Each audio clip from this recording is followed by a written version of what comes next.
Hi, my name is Chaya Supannarat, and you're watching Behind the Stunts.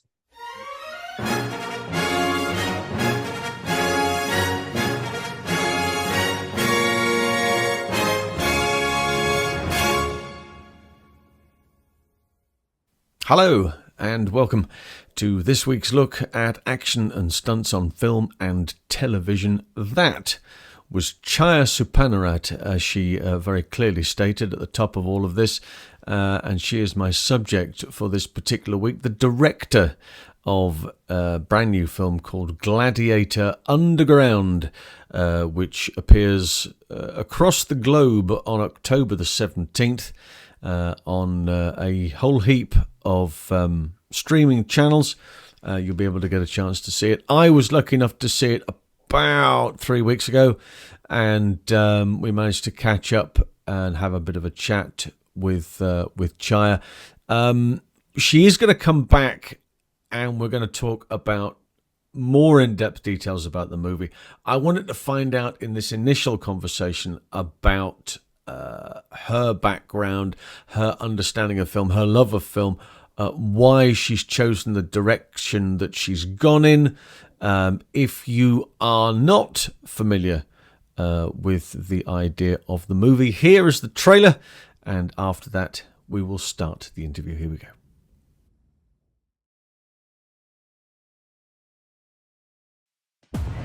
Three, two, one.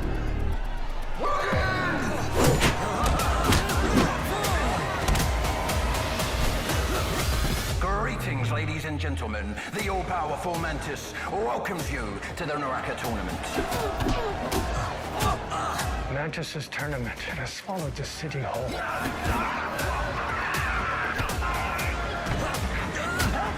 Bet on me. I'll win you money. Did you miss me, little bro? This tournament is the ultimate convergence of chaos and order. Spin the wheel! Spin the damn wheel! What the hell's going on? Blade on a chain! Turn them against the tournament. Let's shut this down. They're gonna kill you both.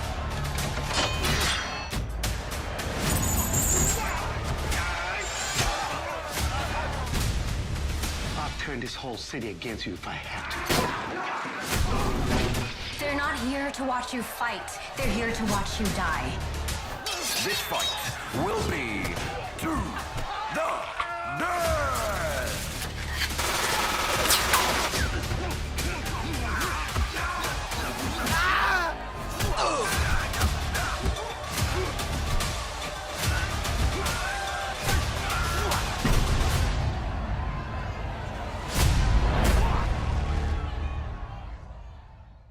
I grew up in the film business, like my mother was a casting director, and I grew up with all her friends who were like directors themselves, or even like art department or whatever, right?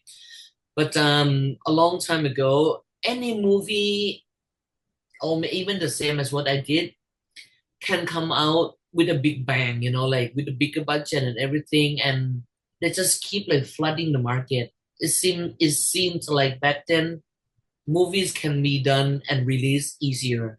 Mhm. Like versus nowadays, like just to get like a real release with the studio is almost impossible. That's how I feel. Yeah.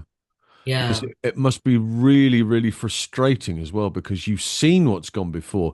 You've seen the situation. You said your mother was there as a casting director. She was surrounded by her friends who were directors, and there was a structure to the whole thing. And there doesn't seem to be that same structure now that there Yeah. was then. It's very much, and for there's many individuals who will find it unbelievably easy now to do that. But when you come from that background where there is, you follow the steps in order to get to that final point. I can understand absolutely how it would be very complicated in that respect. Was when your mother was a casting director and very successfully over a period of time. Was that was that where the seed was sown as far as this type of business is definitely for me? It's running in the family, or was that something that you picked up later on? It's the funny thing is this, because my mother and my uncles and my aunt, they were all in the business, and that made me didn't want to be in the business at all. Growing up, I was like, no, forget this. I don't want to be in this business because, like, if anything, it broke my family apart. I didn't get to spend time with my mom at all. The only time I Right. got to see her is to sleep in a closet on set. Like basically she tagged me along, and I had not. I mean, she's okay, at that time, she was an assistant director. She was the first AD. So when she was ADing, it's impossible to be near her on set. So she would put me with the wardrobe people, and what am I doing? Like nothing. So basically, there's an AC in a room. There's a pile of cloth in the clothing in the closet. It's soft. That's where I sleep. Right. So that's how I hang out with my mom. But because of that kind of world that I see, like people relentlessly, like working like tirelessly. I grew up in Thailand, right? So working hours in Thailand here are very like different. Right. Like we don't have a union. We didn't have a union back then. I don't think we have a union now. So we don't have a 12-hour turnaround or whatever, or even 10. Like we were facing with difficult, like with long. Let's put it this way. I don't want to talk to anything to come out bad, but it's basically different hours of work. Right. And there can be times like that you go to work today and then you have to wrap up everything and you move the location to the next location, which is a few hours away for the Right. next day. You do it right away. Okay. Because of those kind of stuff, I feel like filmmaking is not for me. After that, like I grew up and maybe around when I turned 14, like my mom was working with this director, and he was choosing a lead, uh, a hero for his movie, right? And then Mm. he had all these like photos laid out on the table and the synopsis on the side. So I walked in and then I just like looked at the synopsis and then I'm like, oh, interesting story, interesting character. And he just turned to me like as if like a very kind man looking at one kid who looked like she may be interested in making movie. So he asked me like, so which guy do you think would fit best for this character? So I pointed to the photo that happened to be the same guy he had on his mind. Ah. And because of that, for I don't know how to explain it, but because of that thing, kind of triggered something in me that, oh, so like with this thing I just read, with the story that I had going on in my head, I happen to have the same vision as this like he's almost like Academy Award here, but it's not, but it's like a Thailand award, for Mhm. the country. Sure. So he has all these awards. He's like a famous one. It's almost like a Thai Spielberg in that time. And it felt pretty good, like, oh, so someone resonated the same thing with me. Of course, like I'm nowhere to compare with him, but that's the start of how I feel like maybe storytelling is my thing too. Because I love telling story growing up, but I always like ignore it because of the fear that I don't want to be in the business was so strong. Hmm. Yeah, so I ignored it all the way. And then again, I'm like, okay, because my I grew up with my grandparents, and my grandparents were like a doctor and an engineer. So in Asian families, you kind of gravitate towards being a doctor or engineer, and I happen to grow up with both of them, you Okay. know. So like I was like, okay, you know what? I'm gonna come to America. I'm gonna go to school here. I'm gonna become a doctor and then go back home. So I was like walking around UCLA campus and then like, okay, this is it. It's a good school and everything. I'm gonna graduate from here. And I walked past this like bus stop, and there was this big poster about New York Film Academy. And I film 1 year filmmaking thing, and I'm like, that thing looked interesting. Yeah, the Oh, light bulb moment. Yeah. and then the next thing I know, I drove to the school. I enrolled myself into the school without telling anyone. And then after I finished enrolling and started my first day at school, I told my mom that, oh, by the way, so I didn't go to that school you expected to. I went to the school and she's like, what do you mean? I'm like, I enrolled myself in already, so it's happening. So that's how I got into like, this world. Well, it would make. I mean, it makes a lot of sense. I mean, you look at the background. You look at your family situation. Um, you look at your mother's situation, and particularly that moment where you and the other guy were on the same wavelength as far as which one do you think is better? That one. Ah, that's what I thought. So he's either thinking, well, a really clever kid, or this kid's a genius, and she's working on the same. But okay, I think there's a future for you here. And the basis of thinking, well, yeah, film. This is definitely something. With the greatest respect, and I appreciate very much that you would have thought, okay, medicine or engineering. Let's look at the two of them. But very clearly, it looked as though there was something there that said, no, you've got an eye for this. The storytelling, the characterization, all of that sort of stuff. You're familiar with it. It makes for a better blend of what you can offer. And clearly, this guy was able to go, well, yeah, okay, I think we're onto something here, and directed in the right way. So you met. How long was it after making that decision, after enrolling? Did you realize that it was the right decision? Did it happen automatically, or was it a little? Did it take you a little time to go? Okay, I was worried, but now I'm really happy that I've made this choice. Oh, it took me 10 years after that. Like, Really? Wow. yeah, because I had so much doubt in myself, like even though I went to the international school in Thailand, but like the school back then and the school that we have nowadays is very different. Like the language we use and everything. So coming here to when I came here, I thought that like because I went to international school, I would understand everything already. Like I can converse with people and this and that. Yes. Yes. But I cannot. No. Like turned out I'm like, okay, like what kind of language I was speaking? Mm, Nobody understood me. And I'm like, oh shit, I thought I learned English. you know. yeah. Okay, so like everything we learned there, yeah, okay, not to get you confused here because I'm going like different out of the track, but like what I'm Mhm. trying to say is that the it took me a long time to actually understand that like sometimes doing things that you want to do is not enough. You have to be able to understand the world around you and this and that too.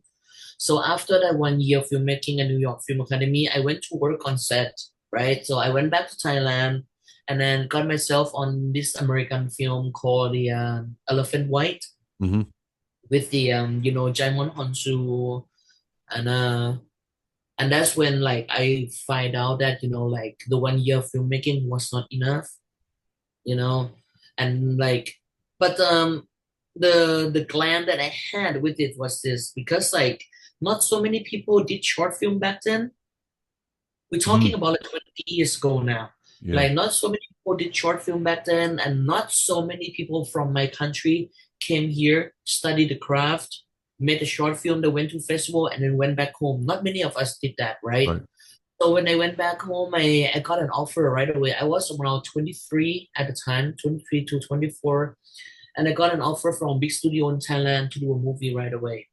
But before that happened, while we were like developing the story, I got myself into this American movie first called Elephant White, and that's when I got fired first of all, and just because I didn't have enough understanding or the knowledge, but I didn't know.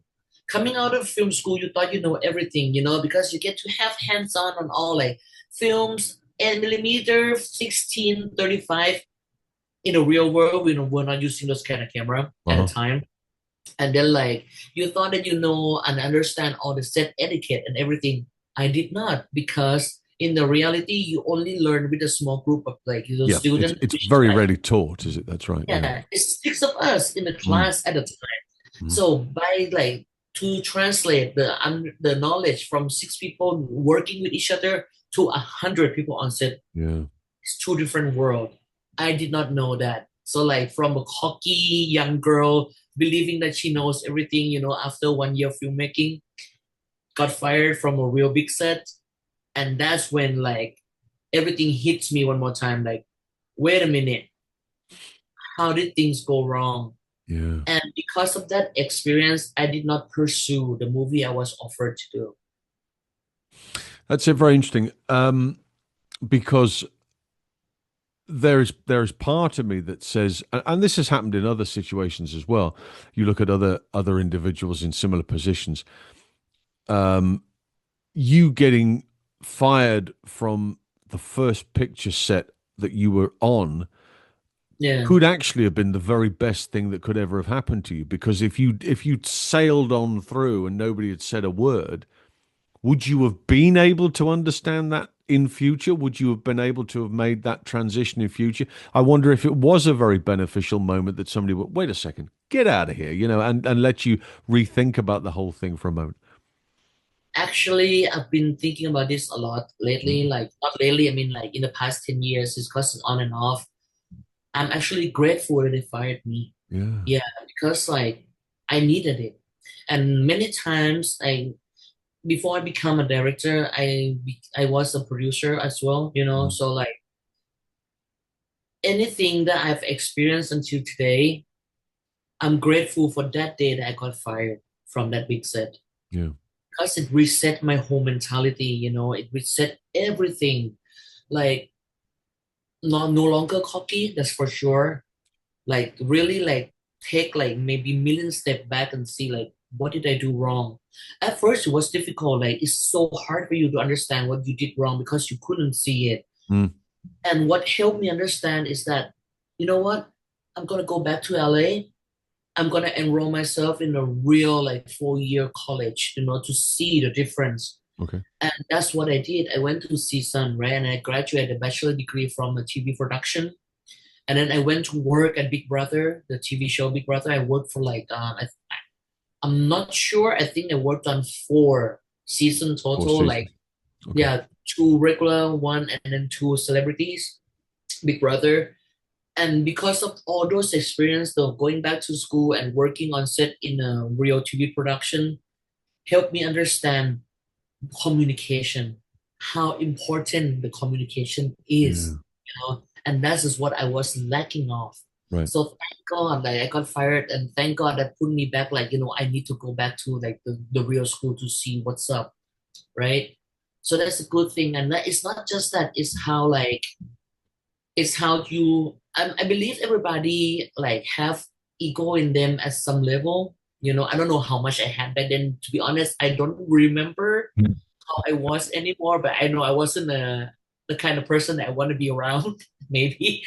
But but it tailored you into a new person in a sense of like you get to understand when someone take you down that hard. And for me it was difficult, like because I was about to be a director too, but because of that fail, I don't feel like I was enough to be a director anymore. Right. It kind Okay. of it brought me down like to the point where maybe filmmaking it wasn't my world. It took me that far, mentally, until I'm like, you know what, but let's go back to school and see what's up, like. And that's what I love about America so much, because like in my country, it's what you learn in your high school that dictate where you go in college, Uh, right? In this country, it's such a freedom that you can choose to learn anything in a college. Like the first 2 years, you can do pretty much anything. I try economics, I try marketing, I try business, oceanography. I even try that, like see how the fish are doing. Like I've tried everything. So I took a really long time in college too, just to see like if this is what like I want to do, if this really is the thing I want to do. right. And no matter the direction I went, I came back to film again. Right. So it was always Yeah, going to be that. I mean, you've branched out, you've had a look elsewhere, and you've thought, well, maybe I could do this, maybe I could do that. But you've always come back to film. And over this 10-year period that you've been thinking about this and yeah, reappraising what's been going on, you said yourself you were going to direct movies. You were helping out with when I had to double check your IMDb because I was convinced it said assistant director. It didn't. It says assistant to the director, yeah, which is a very different position. yeah, Nevertheless, it's a sort of ground level. understanding of what that position is and what the director needs on a regular basis, you will know that. Was it what?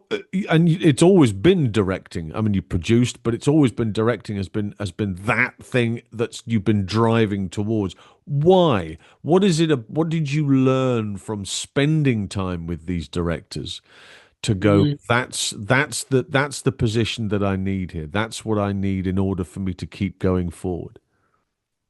Actually, that position kind of driven me towards becoming a producer Oh, I see. because Right. like years there were years that I stopped thinking about being director for a really long time. Like I Right. just stopped. Like I don't want to be a director anymore because I got okay, this is gonna sound bad, but it felt like I was emotionally and mentally bruised, like hurt to the point where like I don't feel like I'm good enough to be a director anymore. Oh, I see. Right. So Okay. I was gravitating towards something else. So what can I do to help or like supply to the director, because like I believe that I can see the same thing that he's trying to say, such as like if this is the story, this is the vision he's trying to get, then what can I help in order to try to get this vision happen, Right. right? So I was like gravitated towards becoming a producer Hmm. big time. I don't want to be anything else besides a producer at the time. Yep. And then like by working as an assistant director helped me, that's like in that road, in that path on becoming a producer. Hmm.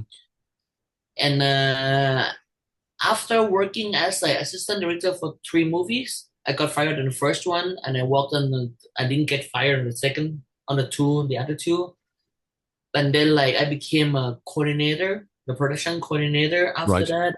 Yep. And then after the coordinator, I produced, right? For those, let me just intervene here for a second. For those listening or watching who aren't familiar with what that position into assistant to the director, they would understand. Regardless of what that job would entail, you are assisting the director. That makes a lot of sense. But what's Mhm. the production coordinator? What role would you have taken on in that position? What for whatever production it was? Would that be a day one right the way through to the end of production, or would that be just a filming thing? How would that role work for you? How would you be the coordinating that production on a daily basis? Give us a breakdown of your general Uh, duties. so basically, I'm sure you're familiar with like that we have many types of producers on movie sets, right? On Yes. one movie, there's so many type of producers. So production coordinator is very close to a UPM, or like like okay, let me make it simpler. So basically, all these positions in the production, they're all like producers Okay. with different tasks at hands, but they all have one goal is to get certain things done, right? Right. So coordinator is more like a person who reach out to the vendors, reach out to other departments, seeing what they need, or sometimes they come to you with what they need, and you see how you can accomplish for them. Okay. So that's a coordinator. It's basically just coordinate, whether it's location, catering, like props or whatever. Or some coordinators, like which what I did in Thailand for foreign films.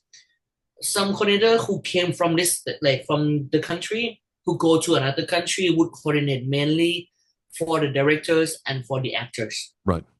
So I've done both. I've done like as a person who coordinate everything, and I've done like just for the above the line. Right. It's just being coordinator is the person who put the small fire out, let's put it this way, before the big Before the big producers fire step takes in, over. and the big exactly. Ah, That's the that producer makes a lot who of put sense. out the Yep. bigger like fire. So like in a small films, I would say you don't really need to have a coordinator. You just need to have a strong UPM, because the UPM and the coordinator do the same thing, Mm. but on bigger budgets, the bigger it is, the more position you have to fill in, because you need more hands Yes. Yes. with the task, right? So that's how I would put it. Okay. Yeah. Um. So let's take a look at just go back slightly further. I'm interested Yeah. to find out something about you as your understanding of film, your love of film, growing up. We know that your mother was a casting director.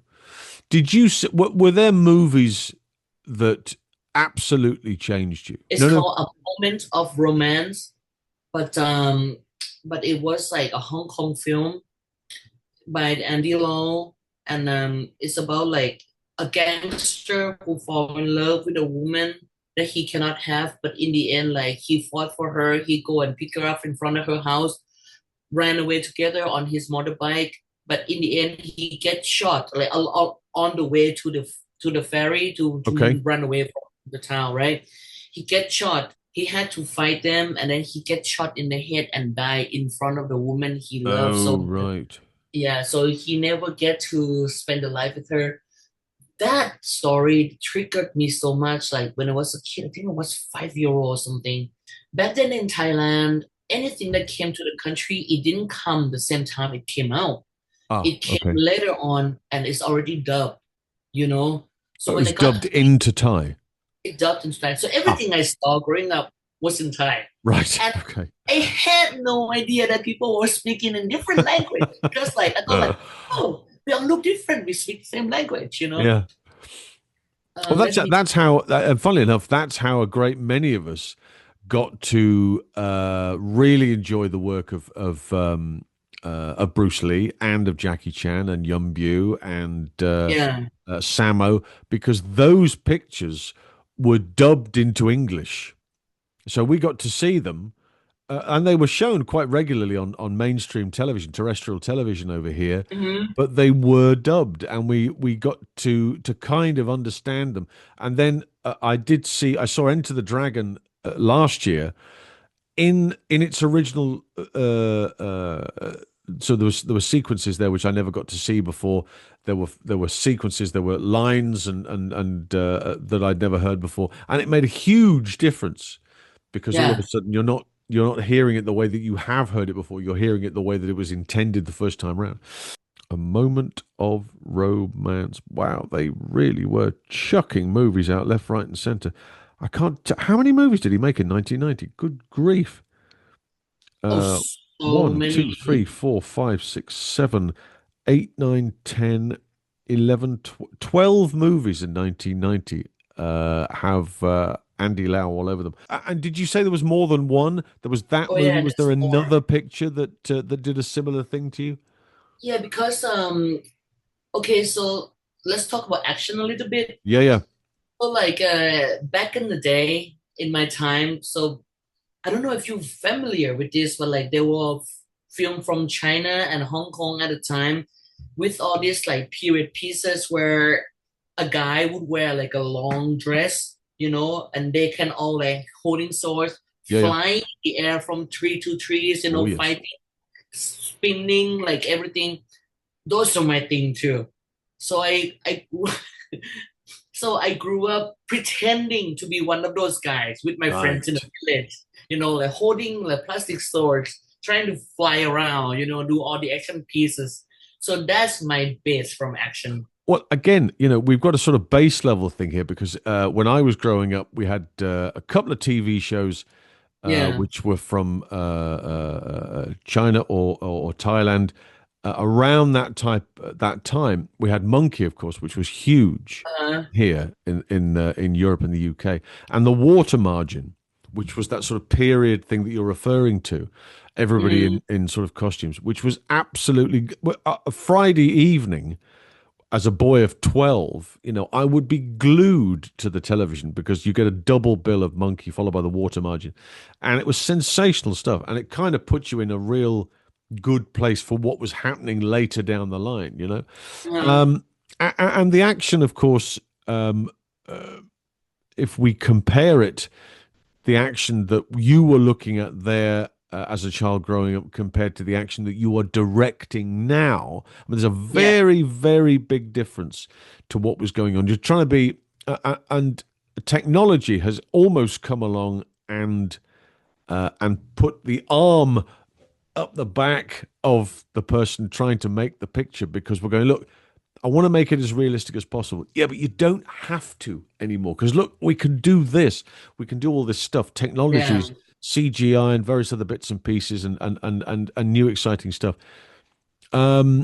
Looking at, we will take Gladiator Underground as a great example of a movie where the fights and the choreography in the fights and the type of shots that you're trying to develop. Yeah.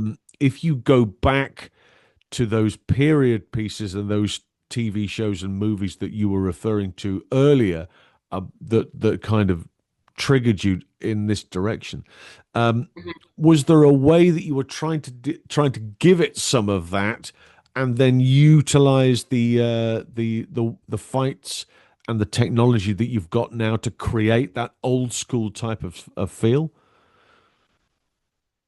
Actually, like, even as much as I loved it, it doesn't fit the nowadays like Right. contemporary world, like it doesn't fit the style we're going to. But by that being said, we kind of implemented in the movie a little bit though. You've seen how, okay, so like the action team that I work with, like all my heroes, like I'm sure you're familiar with them already, like Andy, Brian Lee, Yes. DY Town. These guys are like one of the masters I know out there, and then we have the same love because they also love those kind of movie growing up as well. So you're gonna see in that choreography that like there were times that we're gonna came out with the camera and let them dance it out. Yes. Yes. So that's how I relate it back to those kind of movie. We can't do the whole thing. They cannot do the whole thing, but we give them time, like to actually portray it out. That's closer to that kind of feeling that we had with the movie we love growing up, right? There, there were a number of moments in the picture in the various rounds of the fights that go on, Yeah, where in your head you're expecting another cut there, another cut there, and you yeah. don't. You let it go for a bit longer, allowing the movement of the two competitors to do what they need to do before cutting back to them and then coming out again and allowing that movement to happen. So I do see that going on. It works in that situation. And Why this type of underground fight? Was this something that had been prepped prior from other projects or from other stuff that you'd seen, or did it work? Was this the idea prior to the idea of the story? Was that always part of the idea? so like after we did the first movie on Bangkok Dog, right? Yep. Like me and the producer, we were trying to find a way to like we are working with all these like greatest martial artists on earth right now, and Mm. we will have to find a way to portray them and not portray them like what's the word like uh showcase them properly. Okay. Yeah. And in order to do that, it has to be some kind of fight movie, like a straight up fighting.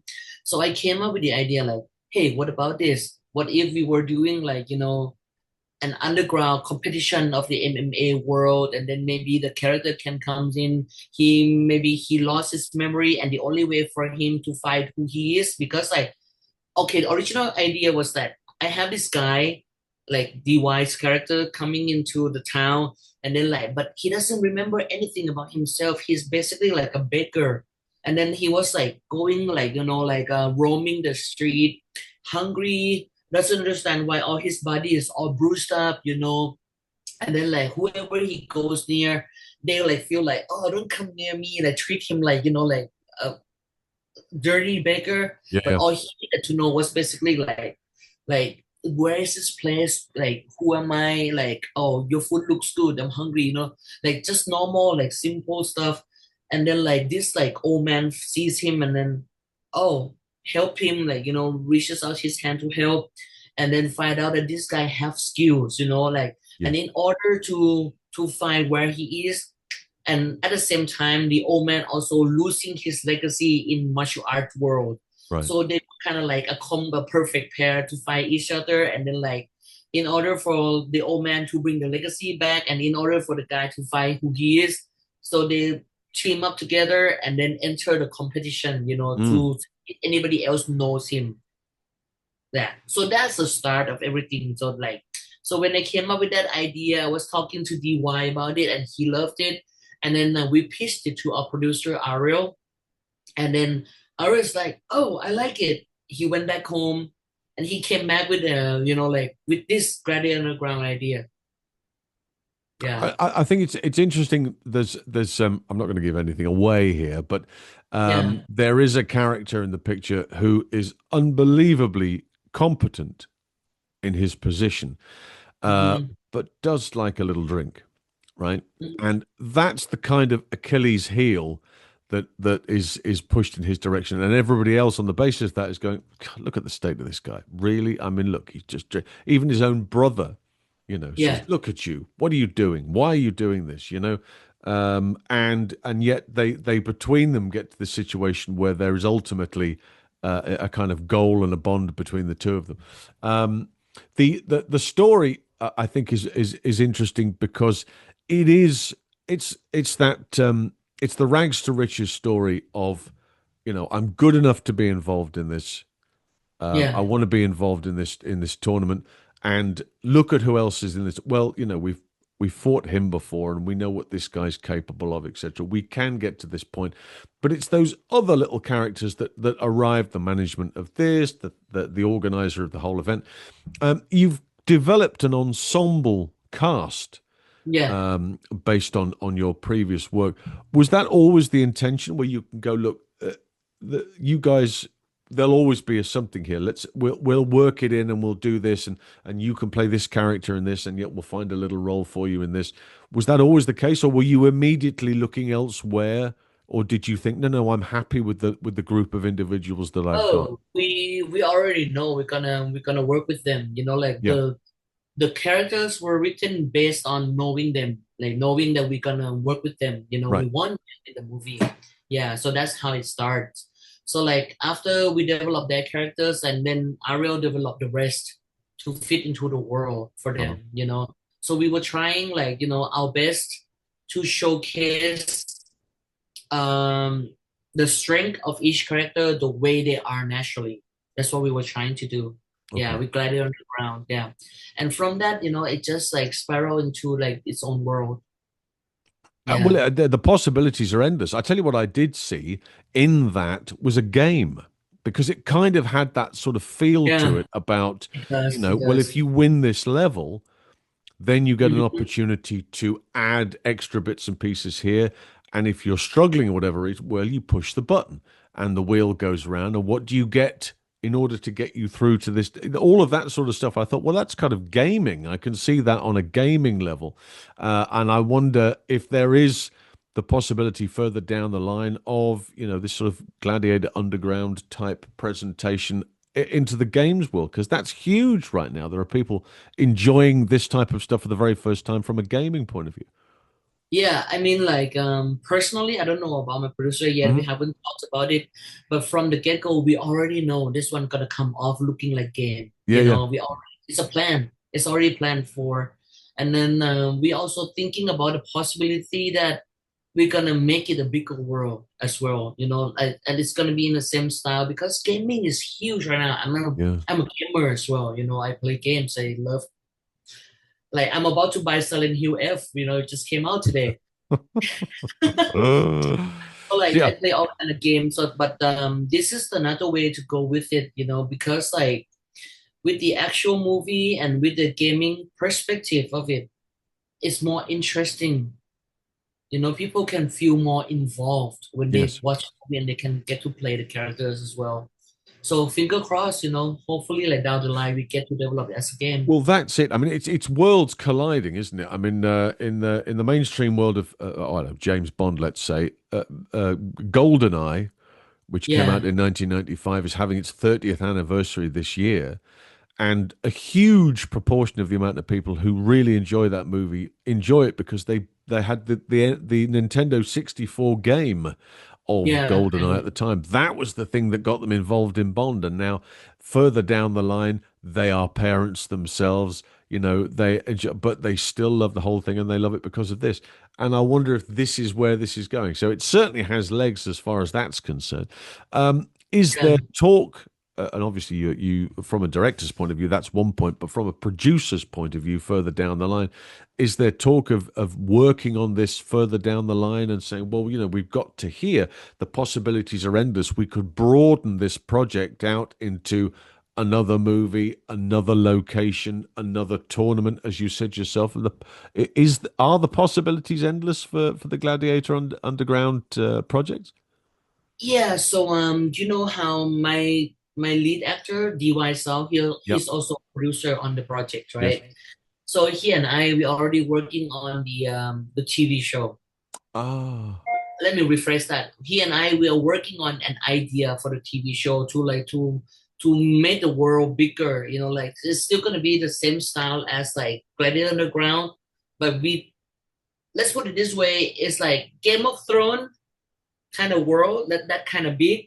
Yeah. But in the Gladiator Underground world, where you like involve all the mafia from every countries Yes. and Yes. everything, like all the goodies from every countries and make the world big, and everybody has something on each other, that they have to fight to take someone That's down it. before See, the you competition you starts. look at that throughout a movie, and there are characters in this picture which you go, I'd like. I mean, this guy. I don't like this guy, but I want to know why I don't like this guy. Why has he got to where he is now? You could do that in a TV show type thing because Yeah. you can expand that character enormously, whereas you can't do it so much within the movie. But I see that. Well, that makes a great deal of sense, I must say.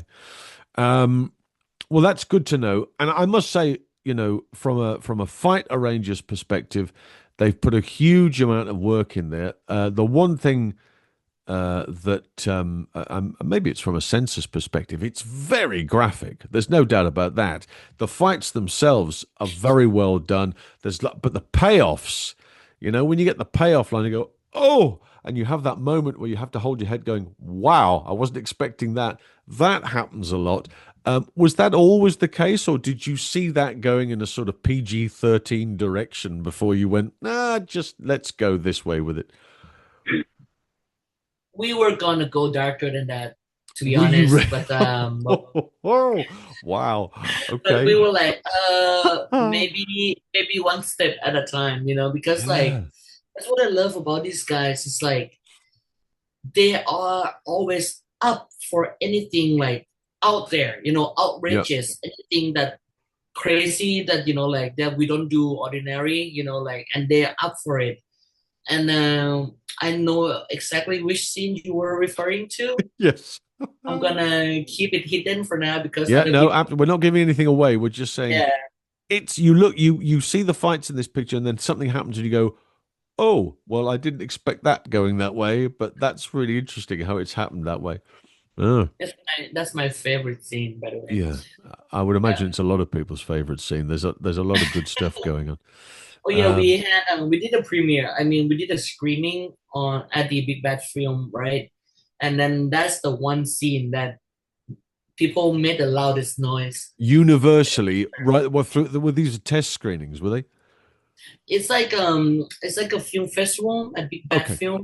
right. Yeah, and then we had our movie like premiere there, like for this country.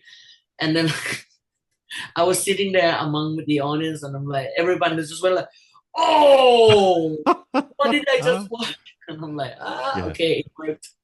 Yes, it's a powerful watch. That's what it is, folks. It's absolutely very powerful.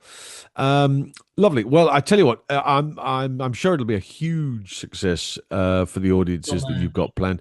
I sincerely hope that it goes on bigger and better, and I sincerely hope that you do exactly the same thing because you've clearly made a mark going from where you started out with the background that you've come from and the direction that you want to go through and looking at some of the projects that you've worked on, predominantly as a producer and as a director now. But it can only be bigger and better after this, and certainly the respect that you should receive after this project, I think, will be universally accepted. So my huge congratulations to you. Thank you very much indeed. Thank you so much, And John. we look. Just tell us again. It's October the 17th. Am 17. I right? Yeah, October the 17th, you will be able to see this worldwide. We keep us posted here at Behind the Stunts, and we'll keep you all directed as to where to go to find how to watch it on all the world of streaming sites. I believe are available, bits and pieces. But for now, Chaya, thank you very much indeed. Thank you so much, John, for having me. There you go. I hope you enjoyed that. Very grateful to Chaya for coming along and spending some time with me. We got some good bits and pieces there. As I say, she will be back.